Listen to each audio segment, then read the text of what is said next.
Remember, every 2 weeks we have KARQ'S Reviews Fan Edition, so you're set on content throughout the entire Overwatch League offseason. To have a chance at having your gameplay reviewed by me on this channel, make sure to tweet at the Toronto Defiant with the hashtag KARQ'S Reviews. Include your username, your rank, and the hero you played, and I might take a look at it every 2 weeks. Alright, with that out of the way, let's get started. That's it for this episode. Be sure to subscribe to the channel up here and watch the other episodes of the series down here. Submitted by Miss Apple, we got some Ana gameplay in mid-platinum, a little bit of Moira later. What's it going to take to get over that 300 SR gap to finally hit Diamond? Alright, coming out on Hanamura attack, I actually hear a wrecking ball shooting your team. There's an enemy in your backline. You gotta prepare your sleep and punish him so that your entire team can collapse on him 6 versus 1. Unfortunately, he just grapples straight through your team back into his. Usually, if you're gonna flank like this, you wait and hide until the attacking team is busy engaging, but this ball actually made a mistake by shooting early and revealing his position. That should have been a sign right away to punish that mistake, so a little missed opportunity there to sleep him. Your team gets wiped and they're sort of staggering, just gotta wait now for the next one. So moving on, all you can really do here is sit and heal, but you have to be ready to help your Rhine when he engages. So there's a little bit of mistiming here. You're going to turn around and reload while your Rhine actually heads in, and although I don't think Rhine approached it properly since he dropped his shield and died, you, however, as an Ana player, can only control your own actions, so you always have to be ready to back him up, nade in hand, and bail him out. If your Rhine had somehow miraculously lived with your amped healing from the nade, you'd probably be a bit closer to Nano, and you could have probably nanoed your Rhine to re-engage with it and catch the enemy off guard. However, since he died, you're going to have to wait again. And you really don't have a pick composition, right? You don't have a Roadhog, no snipers or anything, so losing your Rhine basically kills your entire push. The only thing you can bank on is your Tracer or Genji sneaking in and solo killing someone in the backline. And as soon as your Rhine comes back, that's exactly what happens, thankfully. But a lot of times you don't want to just bank on that. You really have to keep your Rhine alive. As he comes back though, your team wipes the enemy team off the momentum of that, so let's skip ahead to the second point. Right away, your Zen dies, and it's going to be a 5 versus 6. Not ideal, but still salvageable if you go in quick and trade back a kill or two, which is exactly what your soldier did, so now you gotta go. Despite the McCree dying later, he's probably going to be returning to the fight faster than your Zen due to the spawn advantage, so you really need to build momentum. You don't have a Nano Blade, so you're better off getting more value nanoing your Rhine so he's extra tanky and can swing into your Zarya's grab, rather than nanoing a bladeless Genji, who really can't make use of the nano as optimally. Good sleep on the ball, no need to retreat that far, just shoot one more time, reload, and just keep focusing on the healing or DPSing into the team fight while the ball naps. Don't wake them up early, keep contributing, and stay inside so the ball can't get enough height to pile drive. As it plays out, you barely took any damage, so you actually didn't need to nade right away, and it could have been better used to toss the nade back into the fight on the point, since ball had to roll back to the point to contest since your team killed 4. And you can see, since you were so preoccupied with the ball and didn't nano your Rhine or shoot into the fight with heals or DPS, your Rhine actually ended up dying despite that initial advantage. The defender slowly respawned and you actually can't even get a tick. That's tragic. Moving into this right side was actually the right play, but you know, off the big enemy anti and their enemy Lucio beat and the close respawns, you're gonna have to reset as well. So we're going to skip a few fights into the next one. The enemy Ana kills your soldier, but you have a Nano Blade coming, so nice nano ahead. Your Genji kills 1, 2, 3 people, so this is good. Move up with the momentum off of that. Come to the left side, good. This is probably the best spot you can play at. Just got to be wary of enemies switching to snipers and getting picked off. Hug the right wall, not so much the left one. This is fine. So right there, when you see that high noon pop out, the instinct should have been to fire a sleep dart in that general direction. That's okay, your Rhine gets a big shatter, keep contributing the DPS, your soldier has visor going, no need to chuck the sleep dart there on the ball when your visor's already running. Enemy Winston comes along, just keep DPSing, that's fine, DPSing the backline, I like this.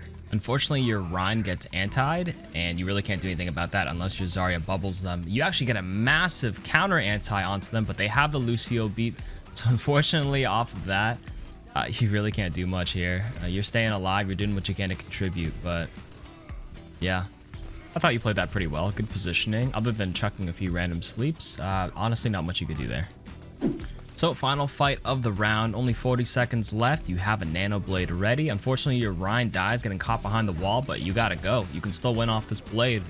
Enemy Doom is coming down. You gotta get that sleep dart in right away. Nicely done. You get a nade that actually hits the ball as well, and your Ryan gets res. So this is a good start. You gotta keep yourself alive. So I heard the mines drop behind you, so you go for the health pack. I think that's fine. Coming down to the left, getting isolated by the mines. Moving over, trying to heal that Genji. Hit those shots. Luckily kill the Lucio at the same time, and this Doom couldn't finish you off, and you get the sleep dart off, and yeah, nicely done.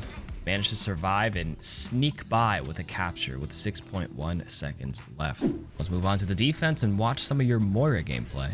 So Moira's healing is really limited by range, so you tend to want to stick to your tank. So I actually think you could have faded outside and stuck with them. So now you're getting isolated by ball in that Winston bubble, and you can't really help him unless your Ryan comes back in, which he does.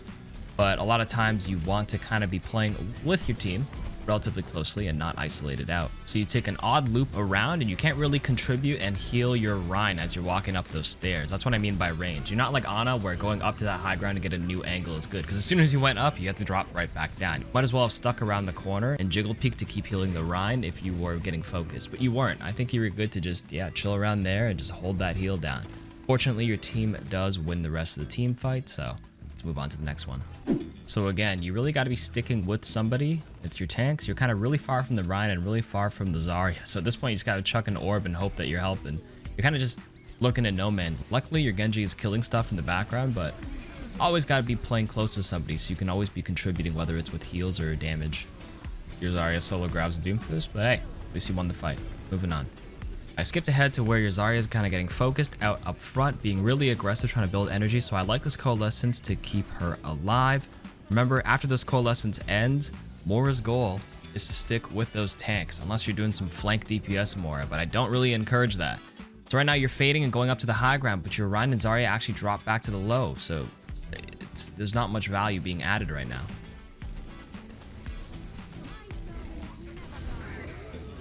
So as soon as you go back up, back down you go, so you can at least keep helping your teammates. Healing. Using biotic grasp when needed. This is fine. This is just pretty standard. Hold those heals down. You still have a lot of juice, but they're pretty healthy right now, so stick with them. Make sure your Ryan gets healed. You have another orb. Get that geometry going. So I noticed that as soon as the Echo Sticky Bombs came, you faded to the right. And a lot of times when Moiras fade, they tend to like to pick a direction and go. But you can just fade on the spot to strictly dodge the ability. You don't have to go so far off to the right, because as soon as you did that, your tanks got isolated and they got killed. Make sure you stay close enough so you're in healing range. You faded way too far out, your tanks died, and now you have to use everything you can to turn this fight around, because it looks advantageous for the enemy. But welcome to 2CP and Plat, where enemy focus fire isn't the best, and you're able to come back out with Defender respawn and retake the fight.